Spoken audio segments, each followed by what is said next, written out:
जो शरणागत है, आश्रित जन है, बड़े ध्यान से सुनो ये बात। तुम्हारे साधन से इसमें कोई बढ़ोतरी नहीं होती और असाधन से कोई हानि नहीं होती। ये एक ऐसी निर्मल उच्च कोटि की भागवतिक अवस्था है जिसे आश्रित कहते हैं, भगवद आश्रय। बहुत बड़ी स्थिति है ये।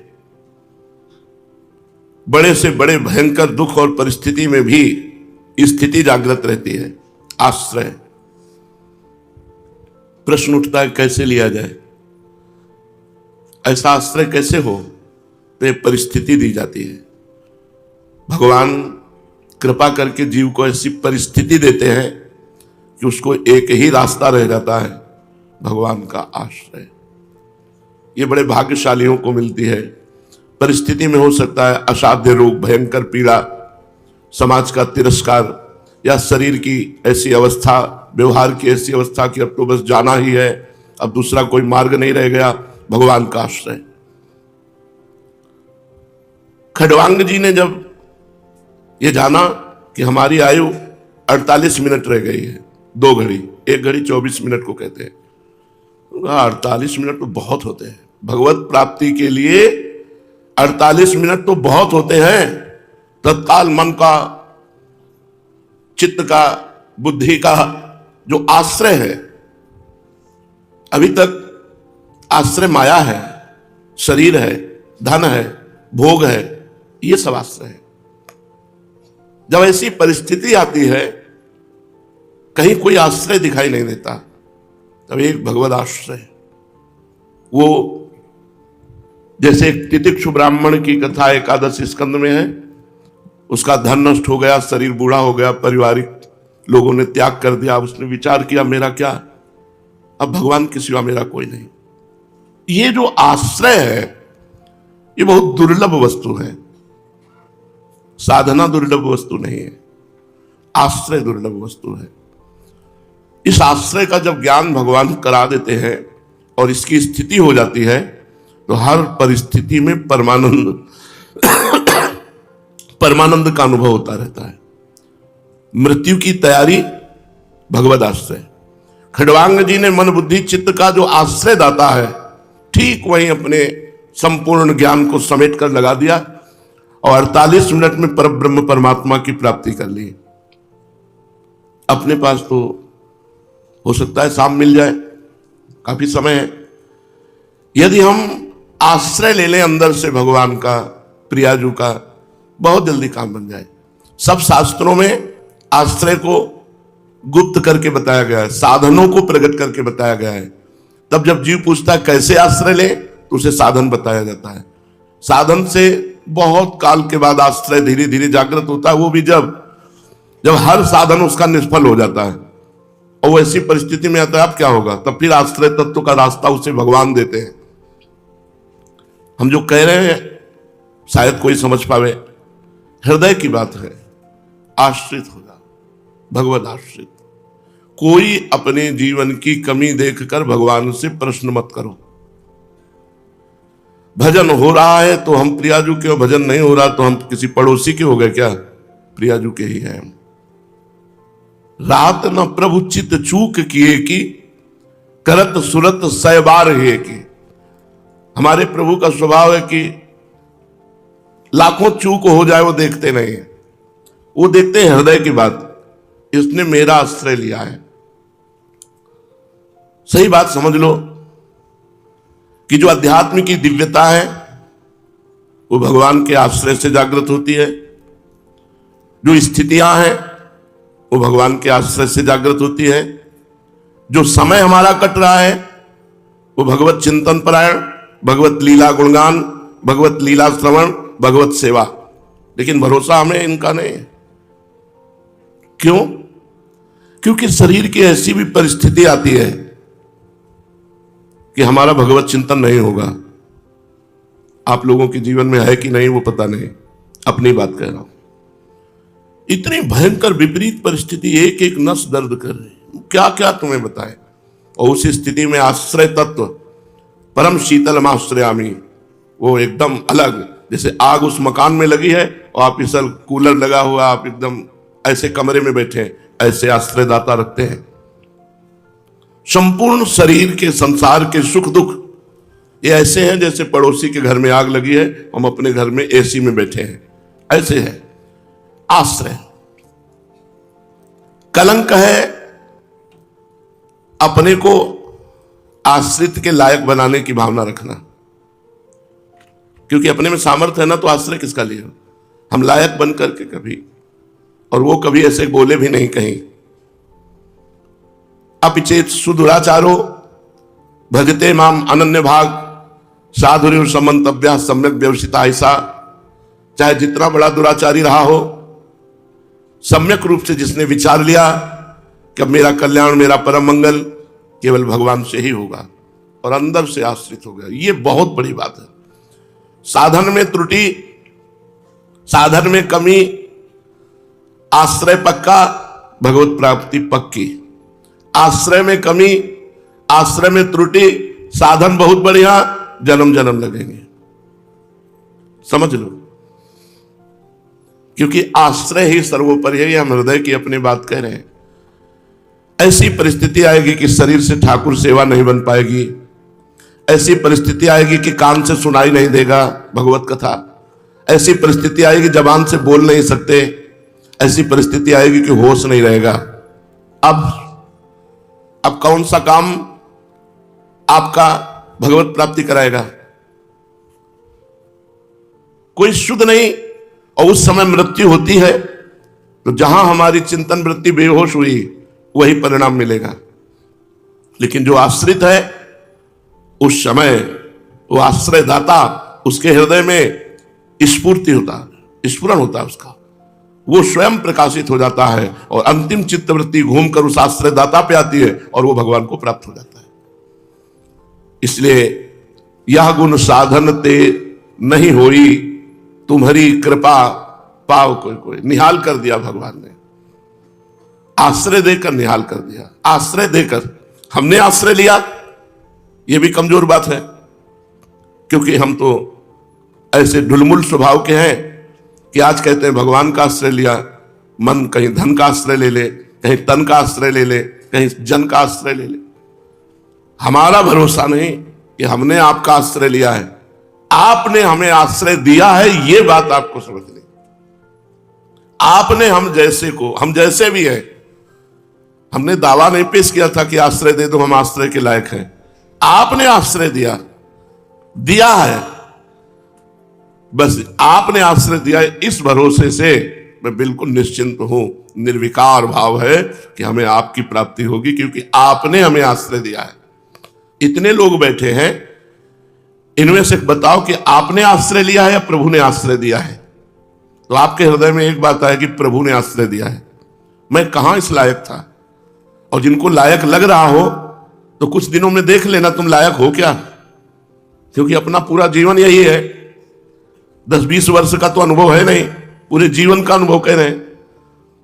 अगर तुम्हें योग्यता लग रही हो कि मैं कुछ योग्य हूं, तो कुछ ही दिनों में देख लेना, पूरा पोंछा लगा मिलेगा तुम किसके योग्य हो। बिल्कुल क्लियर बात कह रहा हूं इस समय जो कह रहा हूं। तुम्हें अगर लग रहा हो कि मैं किसी योग्य हूं, तो तुम्हें उत्तर मिल जाएगा, माया उत्तर दे देगी कि तुम किसी योग्य नहीं हो। जय हो आश्रयदाता की।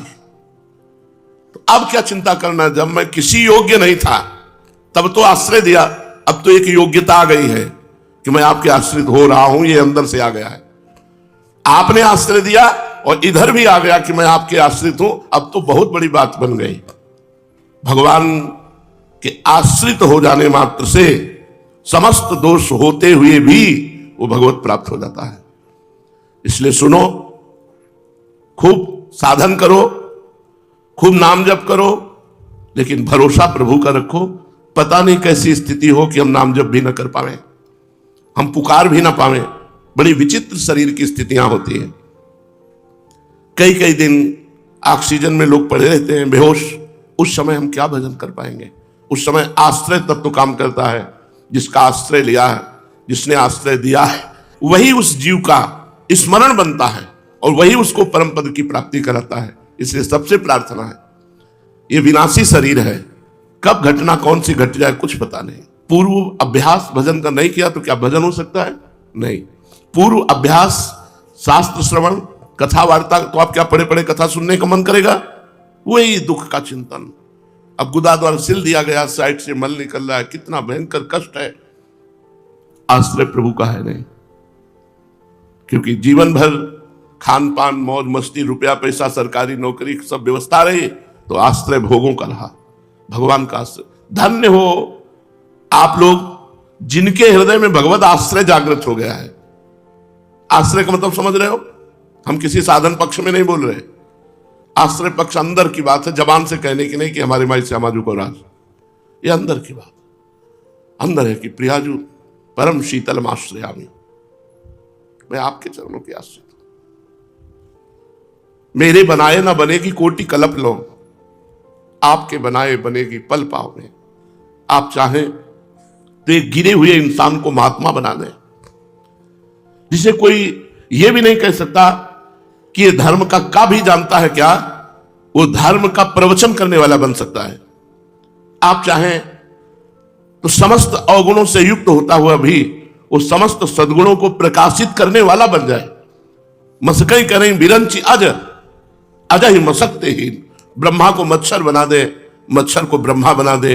जो चेतन का जड़ करई, जड़ई करई चैतन्य, अस समर्थ रघुनाथ है, भजय जीवते धन्य। जो चेतन को जड़ कर दे, जड़ को चैतन्य कर दे, ब्रह्मा को मच्छर बना दे, मच्छर को ब्रह्मा बना दे, कर तुम अकर तुम अन्यथा कर तुम सर्व समर्थ, वो प्रभु हैं जिनका हमने आश्रय लिया है। अब आप थोड़ी देर बिल्कुल फ्री होकर विचार कीजिए, क्या आप में सामर्थ्य है कुछ? थोड़ी देर विचार, हमारे विचारों में विचार मिलाते हुए हम आपको विचार देते जा रहे हैं, उसमें आप मिलाते जाइए। एक रोम टूट के गिर पड़ा, क्या आप दोबारा उसको लगा सकते हैं? तो आपके सामर्थ्य बिल्कुल नहीं है। आप सामर्थ्यहीन हो, केवल अहंकार को राग है तुम्हारे पास। क्या आप अपने शरीर को सुरक्षित रख सकते हो दवाइयों के द्वारा, विविध विज्ञान प्रणालियों के द्वारा? नहीं रख सकते। तुम्हारी सामर्थ्य क्या है? हम ये तुम्हें ज्ञान करा, तुम्हारी सामर्थ्य क्या है? बोले हम देख सकते हैं, तो प्रभु की सामर्थ्य से। हम बोल सकते हैं, तो प्रभु की सामर्थ्य से। ठीक है, सामर्थ्यहीन आप हो, पहले ये निश्चय करो। आप में सामर्थ्य कोई हो तो हमें बताओ, कोई सामर्थ्यवान हो तो हमें बताओ कि हमें ये सामर्थ्य है, तो हम आपको दिखाएं कि तुम सामर्थ्यहीन हो, तुमने बिल्कुल सामर्थ्य नहीं। तुम्हें जो सामर्थ्य है वो भगवान की सामर्थ्य है, वो आत्म तत्व की सामर्थ्य है।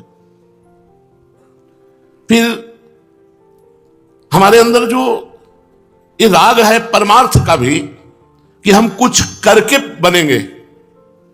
अब इस पर जरा विचार करो, तुम क्या कर सकते हो? तुम जो कुछ कर सकते हो अपना बुरा कर सकते हो। अहंकार विमूढ़ात्मा करता हमिति मन्यते, मैं ऐसा कर लूंगा, मैंने ऐसा किया, मैं ऐसा कर सकता हूं, ये मूढ़ता है अहंकारी पुरुष की। एकमात्र परमात्मा शक्ति ही संचलित हो रही है। आप परमात्मा के अंश हो, आप में जितना पावर हो सब परमात्मा का पावर है। दूसरी बात, हमारे अंदर जो अवगुण है वो कहां से है? हमारे अंदर अवगुण जो है, दुराचार प्रवृत्ति, पापाचार प्रवृत्ति, गलत आदतें, गलत आकर्षण, कहां से है? तो एक शब्द बोलेंगे, अज्ञान से। अज्ञान से। अज्ञान का ही नाम माया है, उसी का नाम अविद्या है, वही मोह है, वही अंधकार है। ये किसकी है? ये अज्ञान की वृत्ति, अविद्या, अस्मिता, ये माया, ये है किसकी? भगवान की। आकर्षण किसका? माया का। माया किसकी? भगवान की। तो आप में अब सामर्थ्य क्या रह गई? एक भगवान की माया शक्ति ने अनंत ब्रह्मांडों की रचना करके सबको फंसा रखा है। एक ही रास्ता केवल है, भगवान की शरणागति। अभी समझ में ना आवे तो जब समझ में आवे तब समझ लेना, हम अपना समय व्यतीत कर रहे हैं। हमें भरोसा इसका नहीं है कि हम प्रवचन कर लेते हैं तो हमें भगवत प्राप्ति हो जाएगी, हम नाम कीर्तन कर रहे हैं तो भगवत प्राप्ति हो जाएगी। आज कर रहे हैं, कल हमारी ऐसी स्थिति हो सकती है कि हम नाम उच्चारण भी ना कर पाए तब। और भगवत प्राप्ति अंतःमति सोगति, और अंत में हमारी ऐसी स्थिति हो कि कफ पित्त बात सब भरा हुआ है, कोई स्मरण नहीं, कोई शुद्ध नहीं, बिल्कुल मुर्दा जैसे पड़े जीवित। अब उस समय हम क्या कर सकते हैं? उस समय हमारा आश्रयदाता, जिनकी हमने शरणागति ली है, जिन्होंने अपने चरणों का आश्रय दिया है, उस समय वो हमारी स्मृति बनते हैं, हमारा अंतिम फाइनल मंगलमय होता है। इसलिए साधन करो। साधन नहीं करोगे तो गंदी बातों में फंस जाओगे, असाधन फंसा देगा। लेकिन भरोसा प्रियाजू का रखो, साधन का नहीं, क्योंकि साधन एक क्रिया है, क्रिया आदि और अंत वाली है, और भगवत प्राप्ति अनंत है। वो अनंत से ही होती है, वो आदि अंत वाली क्रियाओं से नहीं होती है। जब क्रियाओं से नहीं होती तो फिर हम अपनी परीक्षा क्यों लें कि हम गलत हैं कि सही, हम कितने श्रेष्ठ साधक हैं या लघु साधक हैं? कोई चिंतन नहीं, बस प्रियाजू के आश्रय का चिंतन। समय व्यतीत कर रहा हूं, सत्संग सुनकर, नाम जप, नाम कीर्तन, भगवत कथा, लीला वार्ता, सेवा, ये हमारे समय का सदुपयोग है। लेकिन मेरा फाइनल इससे नहीं है, फाइनल प्रियाजू की कृपा से है। तुम्हारी कृपा तुम्हें रघुनंदन, जानहि भगत भगत उर चंदन। ये बात मान लो। ये हम हृदय के उद्गार प्रकट करते हैं इसलिए कि ये पूरे जीवन की कमाई है। जिसे तुम प्रवचन समझ रहे हो, ये पूरे जीवन की कमाई है, ये फाइनल है। जिसने ये बात पकड़ ली, केवल गोरे चरणारविंद का आश्रय, प्रियाजू के चरणों का आश्रय, निश्चिंत हो जाओ, काम हो गया तुम्हारा। तुम्हें हर समय यही कहना हमारा तो काम हो गया, तो तुम निर्गुण हो गए, माया के तीनों गुणों से परे हो गए, तुम निर्विकार हो गए। तुम्हारी ऐसी स्थिति है तो तुम्हें श्री जी की तरफ देखना है, उत्तर नहीं देना, श्री जी की तरफ देखना। ये प्रश्न कर रहा है, आप देखो, अब आपके शरणागत हैं, आप देखो। अगर आप चाहो तो एक सेकंड में भगवदाकार वृत्ति, दूसरा सेकंड जब लगेगा जब आप जीवत्व से मुक्त होकर के ब्रह्माकार वृत्ति में होंगे। ऐसे कृपालु प्रभु है। और हम कोशिश करें तो जन्म जन्म रगड़ते रहे तो भी वृत्ति नहीं आएगी। इसलिए हम भगवद आश्रित हो जाते हैं। आश्रय सबसे बड़ा तत्व है, आश्रय सबसे बड़ा ठिकाना है, आश्रय सबसे बड़ा निर्भय, निश्चिंत, निशोक कर देने वाला है। आज अभी इसी क्षण निर्भय, निश्चिंत, निशोक हो सकते हो बिना साधन के, यदि भगवद आश्रय हृदय में आपके जागृत हो जाए। पर वो ऐसे होता नहीं है, वो होता परिस्थितियों में ही है। जब चारों तरफ से अंधकार होता है तब एक रास्ता दिखाई देता है, हरि शरणम हरि शरणम। नहीं, जीव का स्वभाव है कि छोटी छोटी वस्तुओं का आश्रय ले लेता है। भगवान के आश्रय की तो बात जाने दो। छोटी छोटी वस्तुओं का आश्रय लेकर परब्रह्म परमात्मा तत्व भगवान का आश्रय छोड़ देता है। हम हैं तो उन्हीं के अंश हैं, उनको छोड़ करके हमें कहां विश्राम मिल सकता है। चराचर जगत भटकता हुआ, भागता हुआ चला जा रहा है, भूत बना हुआ, क्या लक्ष्य है कोई पता नहीं। इंद्रियों की गुलामी, मन की गुलामी, माया की गुलामी, भागता घूम रहा है पूरा जीवन। हाय हाय हाय, मर गए। फिर नाली का कीड़ा, सुअर, कुत्ता, भूत, प्रेत, पशु, पक्षी, क्या बनेगा, क्या भरोसा। फिर वहां कोई साधना, कोई भगवदाश्रय, कोई ज्ञान। चूको मत, खूब अव्यर्थ कालत्व में एक भी मिनट खाली न जाने पावे, पर भरोसा इसका नहीं है। क्योंकि आज हमारा शरीर स्वस्थ है तो हम प्रयासरत हैं, कल ऐसी स्थिति नहीं रहेगी, कल ऐसी स्थिति नहीं रहेगी। और स्थिति परिस्थिति की गुलाम नहीं होती। आप ये भी ध्यान रखना, स्थिति परिस्थिति की गुलाम नहीं होती। कैसी भी परिस्थिति हो, जैसे राजा सिंहासन पर बैठा होता है, ऐसे स्थिति जागृत रहती है हर समय। चाहे जितना भयंकर कष्ट हो, भयंकर ऐसी परिस्थिति हो, उस समय स्थिति जागृत रहती है। जीवन भर कमाई किया, उसका फल मिला क्या? स्थिति। परिस्थितियों में भी अपनी स्थिति नाम डगमगाए, उसे स्थिति कहते हैं। भारी से भारी प्रतिकूल परिस्थिति, मृत्यु का सामने स्वरूप दिखाई दे रहा है, आप मुस्कुरा रहे हो। मैं दृष्टा हूं, साक्षी मात्र हूं, मैं शरीर नहीं हूं। ये स्थिति, प्रवचन नहीं, ये स्थिति है। हर कष्ट, हर दुख को दृष्टा भाव से जो है उस तत्व का अनुभव कर रहा है। ये आश्रय से मिलता है, ये पढ़ने लिखने से नहीं मिलता। नायम आत्मा प्रवचने न लभ्या न मेधया न बहुना श्रुतेन। बहुत प्रवचन कर लेने से या बहुत प्रवचन सुन लेने से या बहुत बुद्धिमान होने से इस तत्व का बोध नहीं होता। ये भगवत कृपा से होता है। तुम्हारी कृपा, तुम्हारी रघुनंदन। इसलिए अहंकार छोड़कर भगवान के आश्रित होकर खूब अव्यर्थ कालत्व, इस शब्द पर ध्यान, एक भी मिनट खाली न जाने पावे। कभी नाम चल रहा है, कभी वाणी चल रही, कभी भगवत चर्चा सुन रहे हैं, कभी भगवत चर्चा कर रहे हैं, कभी भगवान की पर्सनल वार्ता कर रहे हैं, प्रभु से वार्ता कर रहे हैं, भगवान की वार्ता पर्सनल भगवान से कर रहे हैं। नाथ, आपका स्वभाव ऐसा है, आपका प्रभाव ऐसा है। प्रभु अब तो आपके भरोसे है, अब आप देख लीजिए। प्रभु से वार्ता की।